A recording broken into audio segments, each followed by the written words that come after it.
इंद्रायणी नदीला आलेल्या पुरामुळे आळंदी शहरातील विविध ठिकाणी अडकलेल्या भाविकांची आळंदी नगर परिषद आपत्ती व्यवस्थापन यंत्रणा, पोलीस प्रशासन, अग्निशामक दल तसेच एनडीआरएफ आणि संबंधित विभागाच्या समन्वयातून सुरक्षित सुटका करण्यात आली।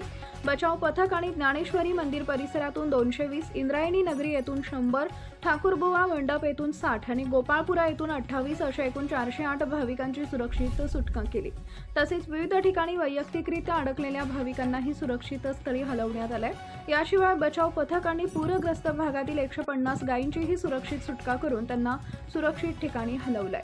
प्रशासनामार्फतच बचाव व मदत कार्य युद्ध पातळीवर सातत्याने सुरू असून परिस्थितीवर संबंधित विभागांकडून सतत लक्ष ठेवण्यात येत आहे। नागरिक व भाविकांनी अफवांवर विश्वास न ठेवता प्रशासनाच्या अधिकृत सूचनांचे पालन करावे तसेच आवश्यक असल्यास प्रशासनाशी संपर्क साधावा असं आवाहन करण्यात आलं आहे।